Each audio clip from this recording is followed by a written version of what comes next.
Salut à toi, j'espère que tu vas bien. Aujourd'hui, on se retrouve dans une nouvelle vidéo pour revenir un petit peu sur la dernière vidéo que j'avais faite par rapport à ce qui s'était passé, donc la guerre qui a commencé à éclater le week-end dernier, il me semble, par rapport au conflit Moyen-Orient, donc Iran et US. Et du coup, maintenant, j'ai envie de t'expliquer un petit peu l'impact que ça va avoir sur l'économie globale et sur en fait les matières premières et les devises et comment en fait dans ce genre de contexte-là on peut en profiter. Ok? Donc déjà, la première chose à comprendre, c'est que le point clé, c'est vraiment le pétrole. C'est-à-dire que dès qu'il y a un souci au Moyen-Orient, en Iran ou quoi, bah, ça va être, le pétrole qui va être regardé directement puisque le Moyen-Orient, bah, c'est une cen enfin, c'est un centre énergétique mondial, tu vois? Donc s'il y a un conflit, il y a un risque sur l'offre et si l'offre elle est menacée, bah, le pétrole il monte, tout simplement. Et donc quand il monte, bah, ça cause, beaucoup plus de choses que ce qu'on peut penser. Enfin, il y a beaucoup plus d'impact que ce qu'on peut penser et je vais te les expliquer. Le 1er impact, ça va être déjà sur le CAD et je vais te montrer ça sur le graphique directement. Donc déjà, on peut voir, si je repars, pardon, sur le pétrole, tu peux voir qu'il a explosé. Je vais te mettre en daily comme ça tu comprends mieux. Il a eu un gap haussier énorme Hem, tout récemment, hein. Et en fait, ce qui s'est passé, c'est que là, il maintient, la hausse, ce qui est, assez étonnant. Mais je vais t'expliquer le pourquoi il maintient vraiment cette hausse, alors que normalement, bah, s'il y avait pas la raison derrière, qui maintient cette hausse, bah, en réalité, bah, le marché price que, il y a, le conflit qui tourne toujours au Moyen-Orient, mais en soi, il y a pas forcément plus de risques. Après, ça dépend évidemment si, typiquement des centres, enfin des comment ça s'appelle? Des usines en gros sont tapées ou quoi, par des missiles. Mais, pour l'instant en tout cas, je crois que ça a pas été le cas ou alors si, mais, il y a pas eu de gros dégâts. Mais voilà, donc là tu peux voir, qu'on a eu vraiment une impulsion énorme sur le pétrole, hein. On est passé de quasiment, bah, 64 jusqu'à, 78 au plus haut. Et qui en a profité? Du coup, il y a eu le CAD qui a pété à la hausse aussi parce que, bah, c'est, un des pays qui exporte le plus de pétrole. Donc, il va en profiter et qui d'autre en a profité? Mais pour une autre raison, c'est le dollar américain. Donc tu vois que c'était par là et là, il a pété à la hausse. Pourquoi? Parce qu'il a été en fait, enfin ça a été, enfin comment dire? Il a été pris comme une valeur refuge mondiale. Pourquoi? Parce qu'en fait, quand tu es sur des actifs à risque, donc, je sais pas, on va dire, qu'est-ce que je peux dire? Genre typiquement les crypto-monnaies ou les indices boursiers et cetera. Quand tu es exposé et qu'il y a un conflit mondial, bah, en fait, tu vas retirer du risque. Sauf que du coup, quand tu retires ton actif, il revient quoi en quoi? Il revient en cash et le cash, très souvent, il est en dollars. Donc, tu peux voir que le dollar, bah, il a pété à la hausse, hein.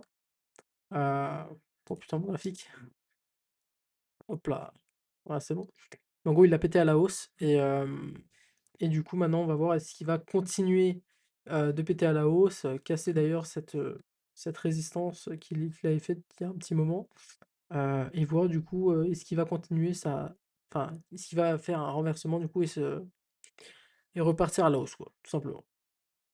Tac donc évidemment, tu as les paires comme, euro-dollar qui ont chuté, énormément, hein. Je vais essayer de te montrer ça. Attends, sur ça. Ah oui, on a pu voir aussi l'énergie, enfin le natural gas qui a pété aussi à court terme. Donc ça, je sais qu'il y avait pas mal de gens, qui étaient en achat dessus. Moi perso, non. Après si je devais prendre une position dessus, ce serait plus vraiment à court terme, très court terme. Mais du coup, si on regarde euro-USD, on va prendre le graphique de Wanda, parce que je crois que j'avais déjà fait une analyse dessus, mais c'était il y a un moment. Ouais, du coup, j'attends des points Fibo, mais on les a pas eu. Donc ce qu'on peut voir sur euro-dollar, c'est cette méchante chute. Je voulais le prendre, je l'avais en watchlist le week-end où la guerre elle a explosé. Sauf que vu que j'avais jamais vraiment vécu de moment où, en fait, une guerre éclate sur les marchés et cetera, bah, en fait, je voulais pas prendre le risque de mettre de l'argent dessus avec la volatilité qu'il allait avoir et cetera. Et en fait, bah, du coup, moi, j'avais l'opportunité ce week-end et les prix, ils étaient ici. Sauf qu'à l'ouverture, on a eu un gap énorme, genre jusque-là et moi, j'avais vu que ça avait déjà chuté. J'avais pas un bon stop loss, j'avais pas envie.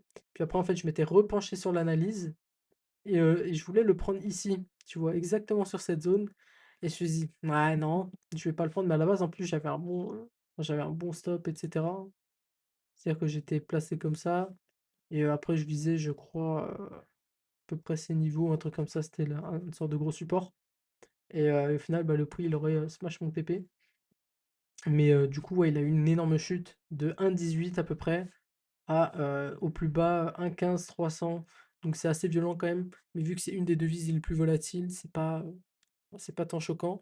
Tu aussi, bah, les paires du coup les plus volatiles, ça a été euro dollar, Aussie dollar et kiwi dollar, donc AUD-USD et NZD-USD et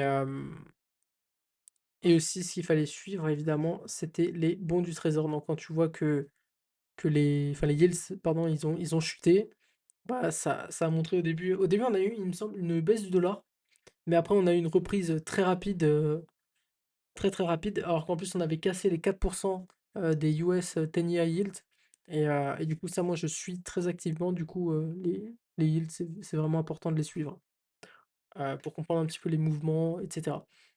Donc comme je t'avais dit, le dollar canadien, un des plus gros exportateurs de pétrole, ce qui fait que, ils en ont énormément profité.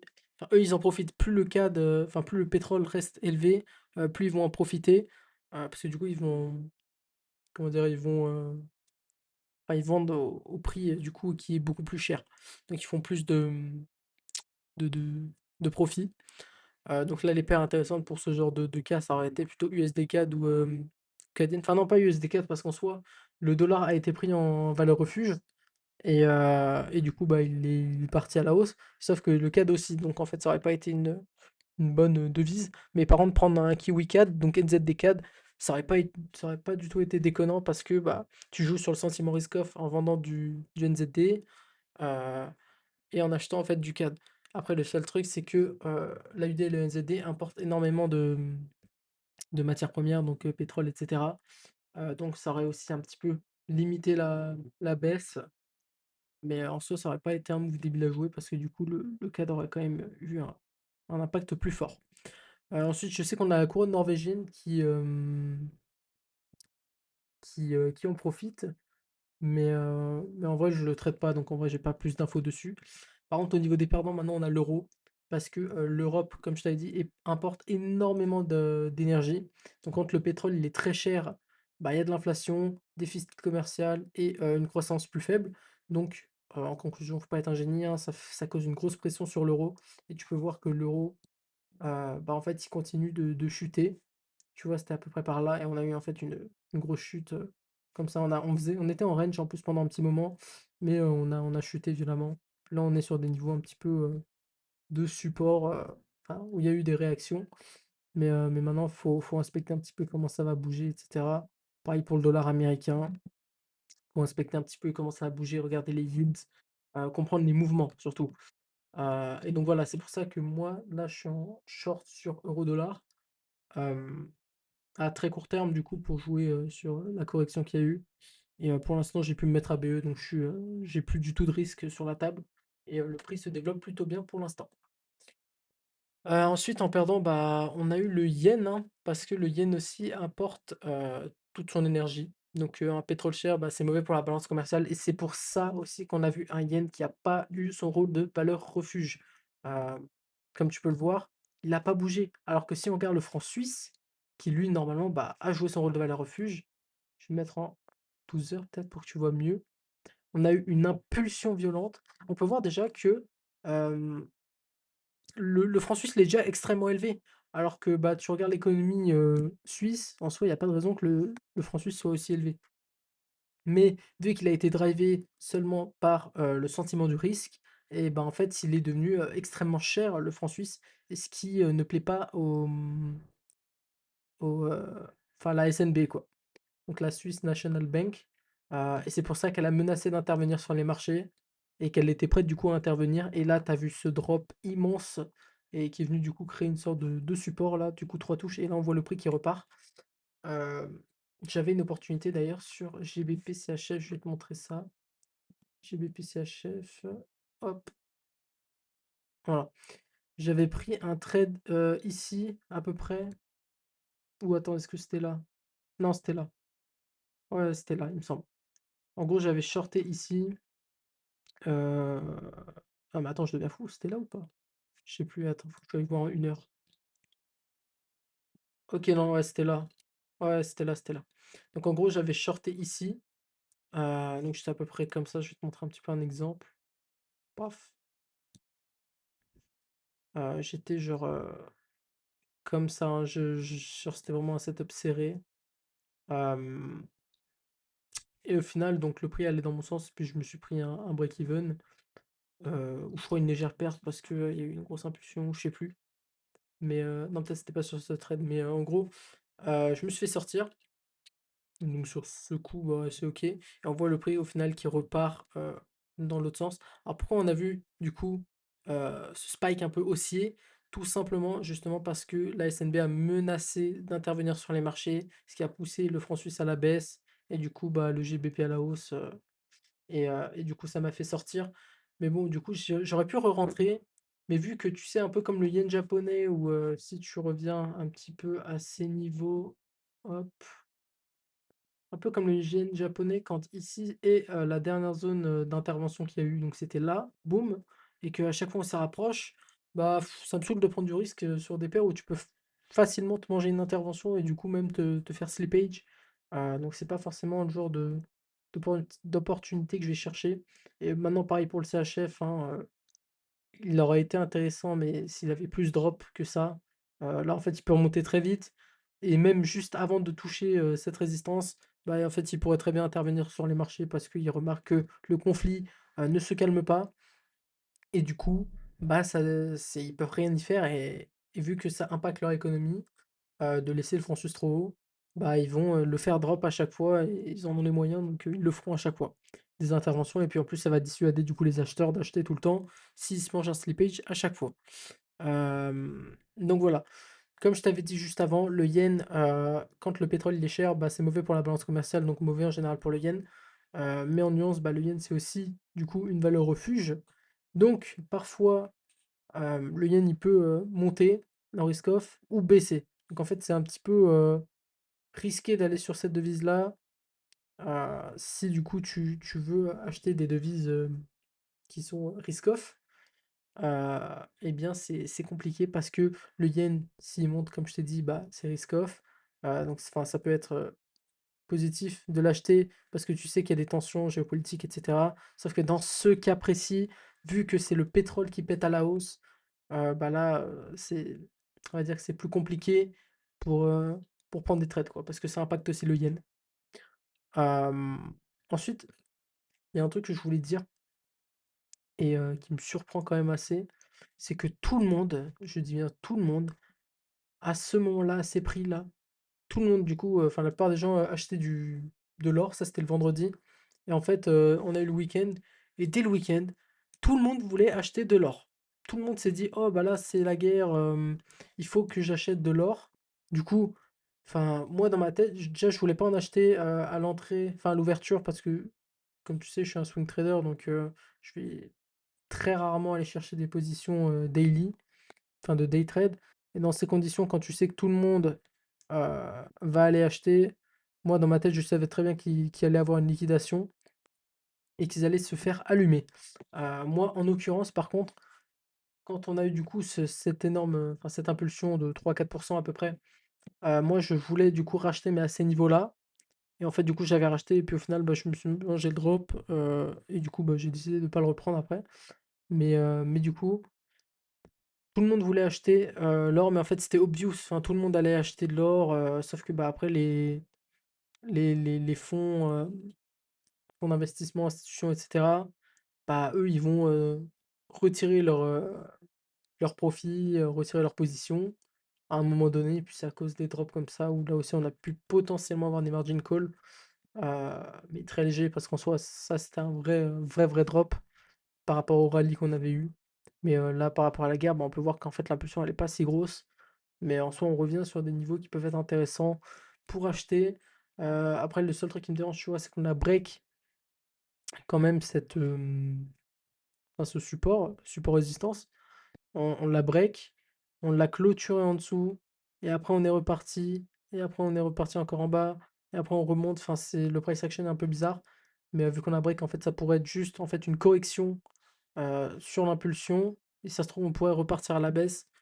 Euh, Après, fondamentalement, évidemment, ce serait peut-être un peu bizarre, mais on pourrait voir ça si typiquement les tensions se calment, même si selon moi c'est très peu probable. Mais voilà, donc en tout cas, tout le monde était positionné sur les métaux précieux. Moi, je m'en doutais, donc je voulais plus jouer sur les devises.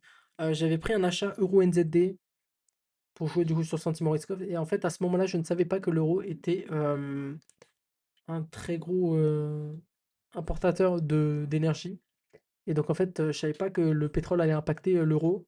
Et en fait, donc ma position, elle a fait que stagner parce que le NZD, vu qu'il est très sensible au risque, enfin au sentiment du risque, bah, lui, il a chuté. Sauf que l'euro aussi, il baissait beaucoup parce que bah, tout le monde anticipait euh, que l'euro importait énormément d'énergie, que ça allait peser sur les prix par rapport à la balance commerciale, les prix du pétrole élevés.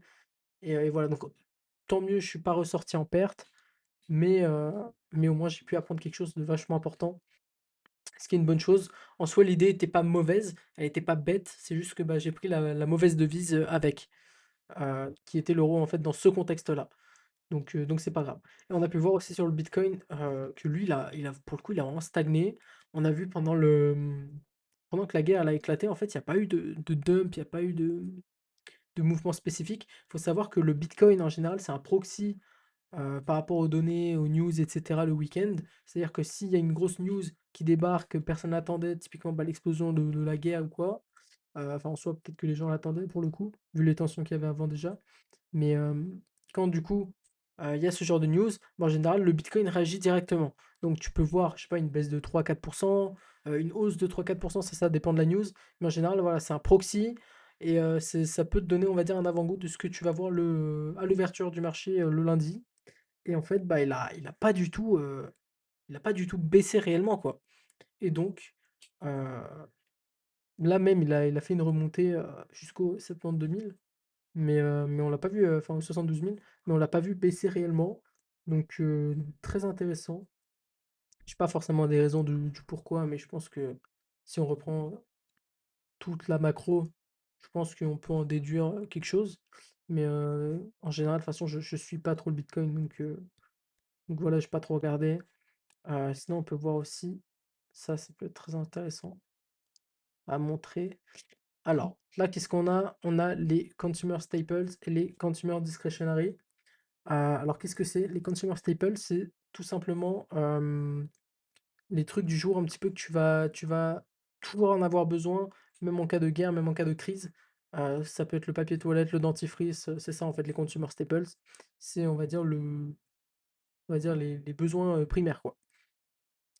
Et les consumer discretionary, c'est un petit peu tout ce qui est technologie, des trucs dont tu n'as pas besoin. Donc en général, quand on est en forte croissance ou que la tech, l'IA, etc. explose, bah, tu vas le voir. Et donc là, tu peux voir que c'est les consumer staples face aux consumer discretionary. Et on a pu voir du coup un rapport après, là, c'est pas fou parce que je suis en monthly, donc ça va pas être top. Mais du coup, là, on a vu péter les consumer staples. Pourquoi? Tout simplement parce que bah, ça te montre le côté sentiment risk-off, ok? C'est-à-dire que quand tu vois que les consumer staples, donc XLP moins XLY, bah, pètent à la hausse, bah, ça veut dire qu'en gros, les consumer staples montent et que le consumer discretionary baisse. Et donc, ça te montre que, enfin, ça te confirme bien qu'on est en risk-off, tu vois. Et quand c'est l'inverse, c'est que ça baisse, que c'est un gros drop. Et bien dans ce cas, tu peux te douter qu'on est on va dire en pleine croissance et que l'économie se porte bien et que les actions performent, etc. Ce qui n'est absolument pas le cas depuis les derniers jours. Là, on peut voir qu'il stagne un petit peu, enfin, il consolide. Et du coup, bah, en soi, ça reste quand même quelque chose à suivre. Et voilà. Donc je pense que j'ai fait un petit peu le tour. Je me suis un petit peu éparpillé, je pense quand même, mais j'espère que tu auras compris un peu où je voulais en venir par rapport au pétrole, les impacts qu'il va y avoir à côté, au sujet de l'inflation, euh, et que ça va vraiment être à suivre, surtout par rapport au détroit d'Ormuz. Donc voilà, il faut pas non plus trop se bombarder d'informations. Peut-être mauvais jeu de mots, se bombarder d'informations. Je avais pas pensé, mais bref. Ouais, c'est pas fou en gros de faire de la surinformation, on va dire. Parce que bah, dans ce genre de contexte-là, faut comprendre en fait la narrative, qu'est-ce qui va vraiment driver les marchés. Donc voilà, sur ce, j'espère que cette vidéo t'a plu. Sur ce, je te souhaite une bonne journée. Ciao, ciao.